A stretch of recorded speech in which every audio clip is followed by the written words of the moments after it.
Alexandre Lamy, bonjour. Bonjour. Vous revenez avec un nouveau film, L'embarras du choix. On va parler de ça, de vous. 20 ans de carrière, ça paraît incroyable. Ça me paraît énorme. Beaucoup. Ben oui, j'arrive même pas à imaginer que ça fait déjà 20 ans. Vous en parlez librement de ça, de votre âge, 45 ans, vous le cachez jamais. Non, ben non, il n'y a pas de raison, non, non. Non, mais parce C'est que pas si courant chez les actrices. Oui, c'est vrai qu'on le cache, alors que moi je trouve que c'est dommage parce que je trouve que chaque âge est intéressant en tant qu'actrice et que la quarantaine m'a apporté des rôles très intéressants. Dans Donc, l'embarras du choix, hein, oui. votre personnage, Juliette, le cache pas justement. Il y a un de ses amoureux qui sous-estime son âge et il dit non, non, j'ai plus. Oui, oui. Et d'ailleurs, pour expliquer juste un petit peu la genèse du film, au départ, quand Éric Lavenne, donc le réalisateur, m'a proposé le scénario, c'était plus écrit pour une jeune fille de 25 ans. Et en fait, en le lisant, je trouvais justement que c'était plus intéressant qu'elle ait la quarantaine, parce que je trouvais que ça renforçait le personnage, parce qu'une jeune fille à 25 ans qui hésite entre deux hommes, on lui souhaite même d'hésiter entre 10. À 25, on a envie de lui dire vas-y, profite. On a l'impression que rien ne vous atteint, vous avez toujours ce côté solaire, souriant, ça fait beaucoup pour la popularité. Je ne sais pas, peut-être que je cache des choses, peut-être que le sourire, derrière je m'écroule sans que personne me voie, c'est possible. Vous dites même après avoir pleuré, 5 minutes après, vous pouvez, allez, sourire, photo, caméra. Oui, bah oui, parce que ça, c'est des choses qui m'appartiennent. Et puis, j'ai toujours l'impression d'ennuyer mes amis, d'ailleurs, parfois me le reprochent, de ne pas craquer devant eux et de le faire seul dans mon coin. Mais je sais pas, c'est une façon de me protéger. Mais c'est mon père qui est comme ça. Donc, je crois que je tiens de lui. La popularité incroyable. Un gars, une fille, ça a été combien d'années? Ça a duré 4 ans. Ouais. Et, oui, Chaque soir. chaque soir. Devant quoi? Combien de millions de Je téléspectateurs? crois qu'on a fait des pics à 8-9 millions. Puis, c'était juste avant le journal de 20 heures. Donc, c'était énorme. On avait une fenêtre extraordinaire. Alors, Chouchou, le personnage a marqué. Ça devient même un documentaire sur vous qui sort en ce moment. Hein. La chouchou des Français. C'est extraordinaire, ça. C'est extraordinaire, moi j'adore. En plus, c'est drôle parce que Chouchou et Loulou, en fait, c'est moi qui avais trouvé ces petits noms parce que Chouchou, c'est comme ça qu'on m'appelait quand j'étais petite. C'est comme ça que, voilà, qu'on continue de m'appeler. Donc, j'adore le fait qu'on dise. Vous étiez déjà comme ça? Aussi embêtante, vous voulez dire? Aussi chiante, même? Pas Non, du tout, j'espère non. pas. Non, après, c'est des petites caricatures qu'on trouve. Mais après, quand on me dit, oh, parfois c'est un petit peu caricatural, je me dis, oui, mais si on mettait une caméra chez soi, quand on se voit dans la mauvaise foi et dans des choses comme ça, je pense qu'on n'est pas très loin non plus. La chouchou des Français, c'est le titre du documentaire. C'est le côté française moyenne, on peut dire comme ça. Oui, moi, je dis souvent actrice populaire. Alors, je sais qu'il y a des gens qui n'aiment pas trop ça, mais moi, je trouve que moi, je fais ce métier pour les gens et que parfois, la popularité, ça vous permet aussi d'amener un public ailleurs. Donc, pas forcément que dans la comédie, parce qu'ils vont vous suivre aussi dans d'autres films, des films d'auteur, des films de drame. Donc, c'est bien. Moi, c'est pour ça que je trouve que c'est important, la popularité. Française moyenne, le couple moyen, l'image du couple pour les Français, pour les francophones pendant des années, ça a été vous. Oui. Ça vous a fait évoluer sur le couple, comment ça fonctionne? Oh, sur le couple, je pense qu'on est tous pareils. Hein. Ouais. Non, ça n'a, je sais pas. Non, je pense qu'on est tous pareils. Dans l'embarras du choix, hein, vous êtes très amoureuse. C'est beaucoup d'histoires d'amour, il y en a même un peu trop. Hein. Vous avez de la peine à choisir. Oui, voilà, exactement. Mais le personnage de Juliette a un vrai problème de choix, c'est pathologique. Hein. Et effectivement, elle tombe amoureuse de deux hommes. Ces deux hommes tombent aussi amoureux d'elle. Et chacun, dans son genre, l'attire et elle ne sait pas choisir. Et d'ailleurs, ce qui était important vraiment dans le film, c'est ce qu'on voulait vraiment travailler avec Éric, c'est que le spectateur soit exactement comme Juliette. C'est-à-dire qu'au-delà des problèmes de choix, de ces problèmes pathologiques, il fallait vraiment que le public soit comme elle, et c'est-à-dire jusqu'au bout, ne sache pas avec qui elle va finir, qui elle va choisir. Et d'ailleurs, c'est intéressant de faire dans les salles, quand on fait les tournées province, et d'interroger le public et de leur demander avec qui vous pensez qu'elle va finir Juliette. C'est toujours intéressant de savoir. Et il y a un vrai 50-50, donc c'est bien, ça veut dire que ça marche. Il y a beaucoup d'amour, il y a du sexe, pas mal. C'est pas indifférent pour vous. Hein. J'ai lu une interview de vous, vous dites oui, oui, c'est très très important le sexe dans un couple. Non, mais ça, c'est très drôle parce que j'ai fait effectivement une interview pour Psychologie Magazine et qui avait titré, qui avait un dossier sur le sexe, donc effectivement, et donc sur la sexualité. Donc elle m'a demandé ce que j'en pensais. Mais oui, effectivement, c'est important et je trouve que. Alors, on ne va pas rentrer là-dedans, mais effectivement. On ne va pas rentrer dans quoi vous voulez. Non, parce que j'en ai déjà parlé, alors je ne voulais pas trop. Vous connaissez le mot d'où je ne connais pas la question, mais la réponse est le sexe. Le sexe. Non, mais parce que je trouve qu'aujourd'hui, effectivement, pour les femmes, en tout cas, la sexualité a fait un grand pas, parce que je pense que pour nos grands-mères et pour nos mères, c'était pas si évident que l'homme fasse attention à la femme, alors qu'aujourd'hui, je trouve que voilà, on écoute un peu plus sa femme dans ses rapports sexuels et c'est important. Vous racontez des histoires de couples incroyables. Vous êtes une spécialiste en réalité. Des histoires terribles de plaquage, par exemple. Votre grand-mère qui se fait plaquer de manière inouïe par l'homme dont elle est très amoureuse. Oh, dites donc, où est-ce que vous avez trouvé Mais je me ça? suis documenté sur Parce que j'ai lu ça il y a très très longtemps. Oui, bah oui, parce que effectivement, c'était des périodes aussi, justement, quand on parle de l'embarras du choix, où on n'avait pas le choix de son mari, voilà, on nous imposait. Et comme c'était des périodes où c'était une femme qui avait quelqu'un et qui ne s'était pas mariée, quand elle est tombée enceinte, eh bien, il a disparu du jour au lendemain, elle ne l'a plus jamais revu. Elle rentre, la maison est vide. Elle est rentrée, pourtant c'est lui qui voulait aussi un enfant, et quand elle est rentrée, il n'était pas là, il n'y avait plus de meubles, il n'y avait plus rien. Elle ne l'a plus jamais revu. Les hommes et les femmes, vous êtes devenus quasi spécialistes avec toutes ces années d'un gars et une fille. Oh non, Vous avez appris quoi? Non, je ne suis pas spécialiste, je suis comme tout le monde.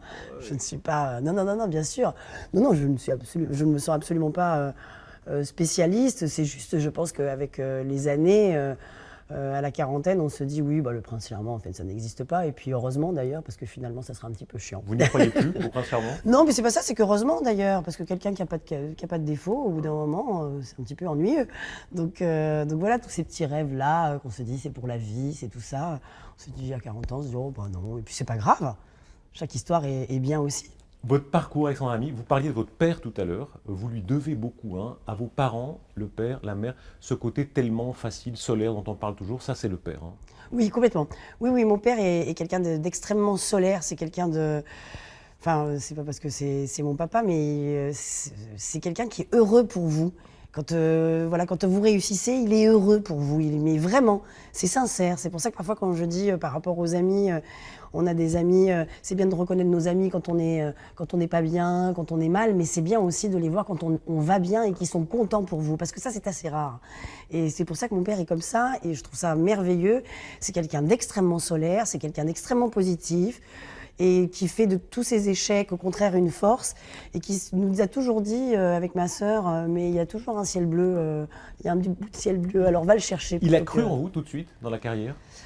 Alors, en fait, tout au départ, quand j'ai voulu faire du théâtre, mon père ne voulait pas, parce qu'il avait peur que ça mette en péril ma scolarité. Le bac d'abord, Voilà, ça, le bac d'abord.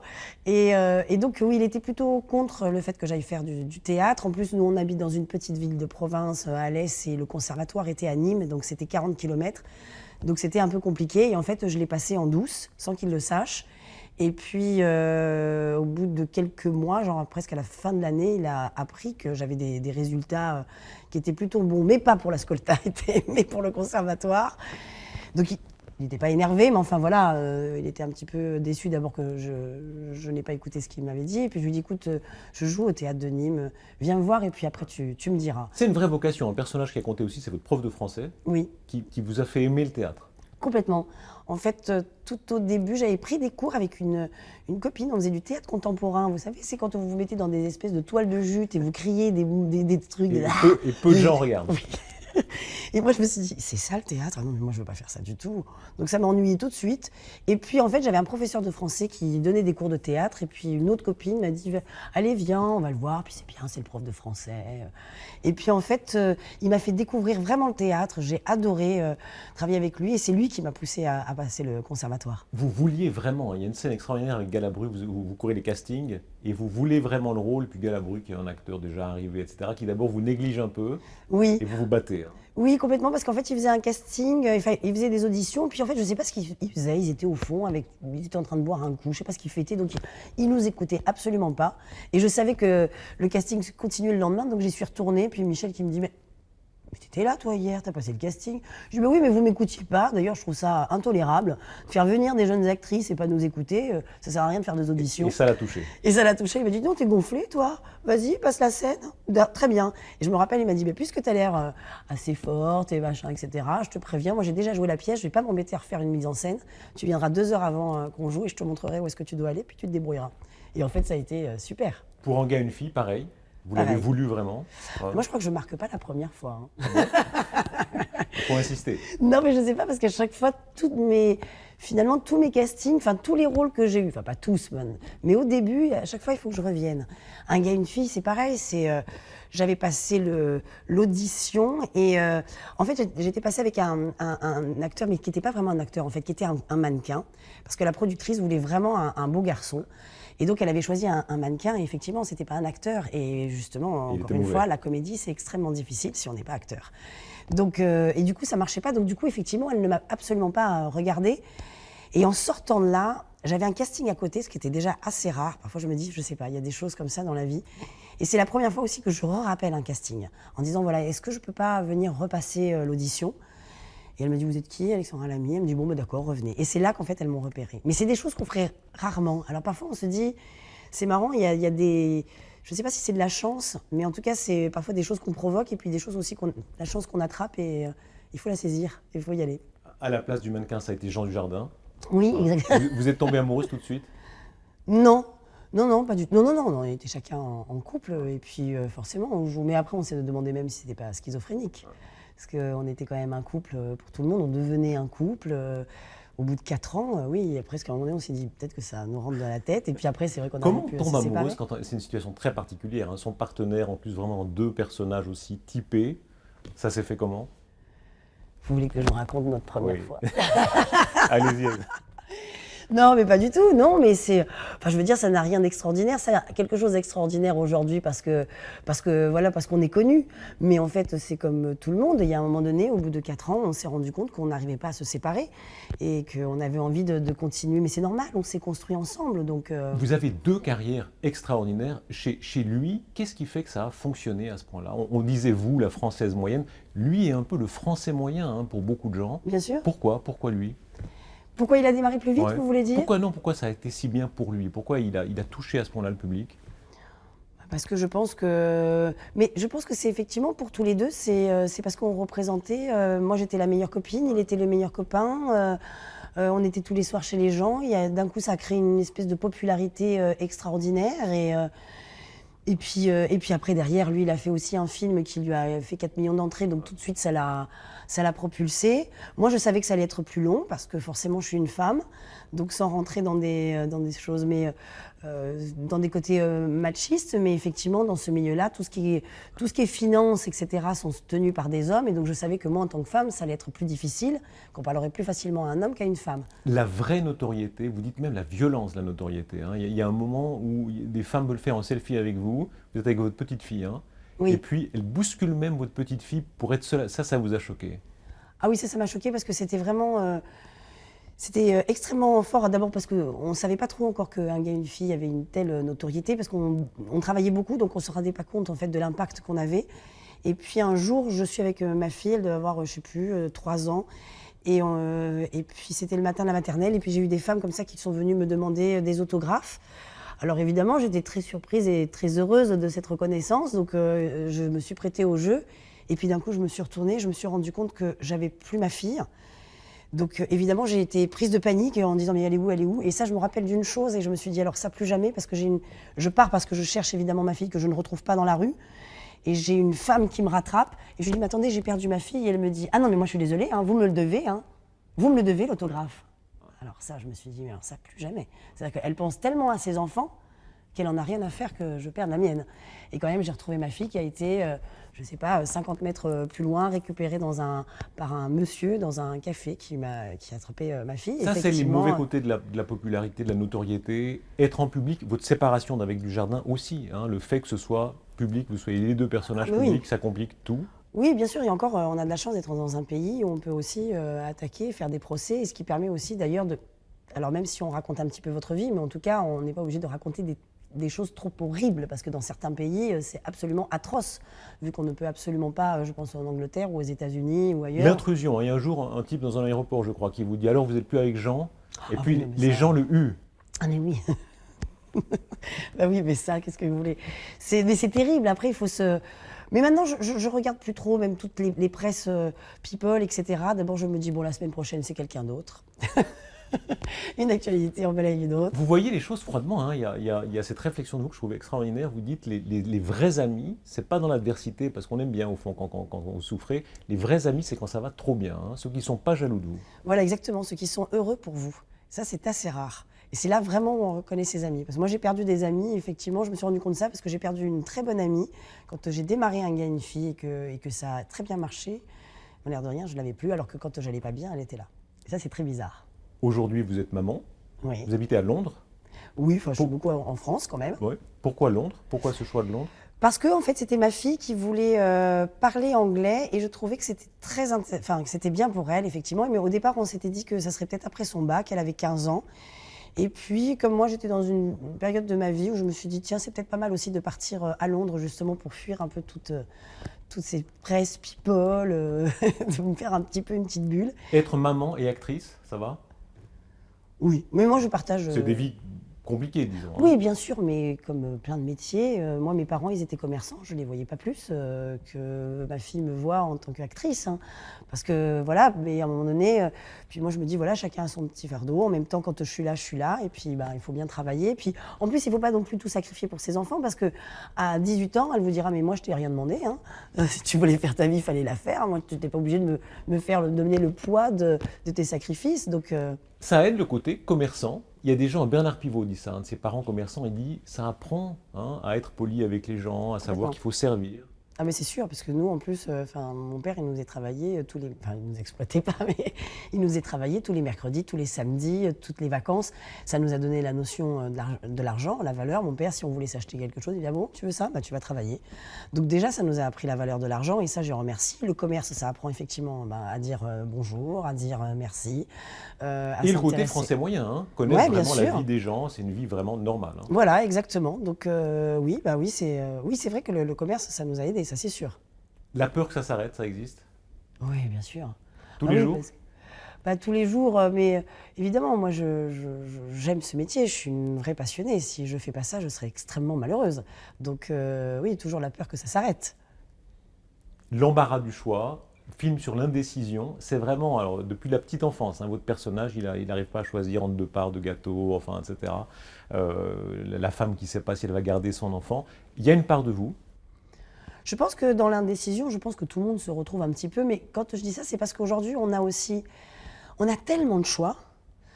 Quand on va, par exemple, au supermarché acheter des céréales pour ses enfants, franchement, on ne sait plus. Les yaourts, etc. On dit aussi des femmes qui sont indécises, qu'elles ne savent plus, mais parce qu'on a tellement de choix de vêtements, d'accessoires, de chaussures, de sacs, qu'on ne sait plus, effectivement, comment s'habiller. Parce qu'aujourd'hui, on est dans la surconsommation, on a l'impression que ça nous donne une liberté, alors que moi, je crois au contraire. On a tellement de chaînes télévisées, on ne sait plus quoi regarder. On a tellement, aujourd'hui... voilà, on a un choix énorme, donc c'est extrêmement... c'est très difficile, je trouve, parfois de faire des choix. Alors, c'est des petits choix peut-être anodins ou un peu plus naïfs, mais quand même qui sont toujours là. Et après, il y a des choix qui peuvent aussi complètement changer notre vie, des choix professionnels, des choix amoureux. Il faut faire le bon choix. Moi, je pense par exemple à notre métier, mais finalement, c'est partout pareil. De faire un bon choix, c'est toujours difficile à faire.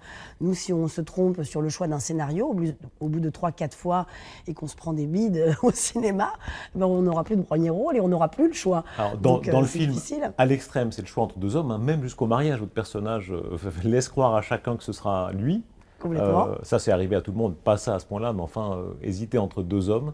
Ben oui, parce que chacun vous apporte des choses différentes et vous séduit de façon différente. Et puis jusqu'au moment où je trouve que... Ça vous est arrivé, ça? Non.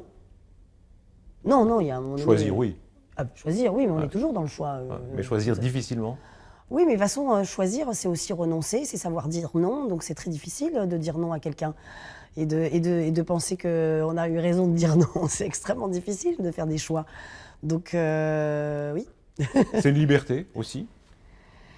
Ouais. Reculer le plus possible le moment de Oui, choisir. c'est une. Mais d'ailleurs, par exemple, dans le personnage de Paul, de J.B. Bamber, l'Écossais, qui dans sa vie, enfin toute sa lignée est dans la banque, tout le monde est dans la finance, et quelque part, il a ce confort-là d'y aller.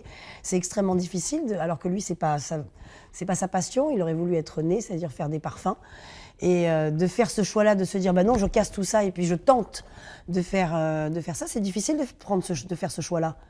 On parlait de l'âge en début d'interview. Vous avez tout joué, enfin vous avez joué des rôles très très divers, hein, et vous disiez, voilà, la quarantaine, c'est d'autres rôles. Qu'est-ce que vous pouvez jouer encore? Je sais pas, j'attends des scénarios qui me surprennent. C'est pour ça que chaque fois, on vous demande qu'est-ce que vous aimeriez jouer. Mais moi, j'aimerais être surprise par les scénarios. Si c'est moi, j'ai des idées, alors je les écrirai. Enfin, je le ferai. Mais non, c'est vrai que j'ai la chance d'avoir des rôles très différents, de faire des films d'auteur, de faire des films dramatiques, des thrillers, des comédies, de passer de la télé au cinéma, au théâtre. C'est une chance. Vous jouez juste, hein, ça me frappe beaucoup. Il y a dans le cinéma français un petit côté second degré parfois, un acteur qui joue un peu comme ça à la façon négligente. Le ton juste, c'est très important pour vous. Ah ben oui, bien sûr. Ah oui, puis il faut que... C'est pour ça parfois... Ça veut dire qu'on y croit vraiment. Oui, on y croit vraiment. Et puis c'est pour ça que parfois quand on vient me dire... D'ailleurs, ça me touche beaucoup quand on vient me dire oh, je vous ai vu, vous êtes un peu comme ça. Mais en fait, pas du tout.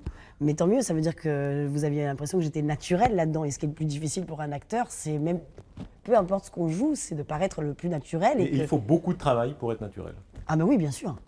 Donc moi, j'ai besoin de travailler un mois et demi, un scénario tous les jours que je lis, que je joue dans tous les sens. Même si c'est une comédie, je la joue parfois en pleurant, je la joue en riant, je la joue même un peu effrayée. Parce que là-dedans, je me dis, il y a toujours quelque chose qu'on peut prendre. Donc, et puis après, c'est une façon aussi d'être malléable pour le réalisateur. C'est-à-dire de ne pas arriver avec déjà tout son personnage, oui, de penser à des choses. Mais il faut aussi que le réalisateur puisse vous guider, vous amener ailleurs. Et si vous êtes trop bloqué dans un personnage que vous avez trop travaillé, c'est difficile de casser ça. Donc voilà, il faut aussi avoir cette liberté-là. Chouchou, l'amoureuse des Français, la femme moyenne, on disait tout à l'heure. Vous avez reçu beaucoup de lettres pendant Un gars, une fille. Oui, mais alors encore plus maintenant. Ouais. Ah, c'est l'heure. Ouais, c'est marrant. Quel type de lettres? Mais je ne sais pas, parce que alors peut-être que tout le monde pense que je suis célibataire, et alors d'un coup, je reçois plein vous de avez des lettres, offres. de demandes. Ouais. Je dis, ah, c'est marrant. Comment c'est tourné? C'est Alexandra, si vous êtes seule, n'hésitez pas, je vous donne mon numéro, appelez-moi, voyons-nous, parlons. Vous répondez parfois? Non, non, bah, c'est pour ça que c'est trop compliqué. Qui a une chance alors? Je ne sais pas, c'est lui qui me surprendra, j'en sais rien. Enfin, pour l'instant, tout va bien. Merci beaucoup Alexandra Malhermie. Tout va bien, c'est aussi la fin de votre film, hein? Oui, exactement. C'est vrai, tout va bien. Merci. Merci à vous.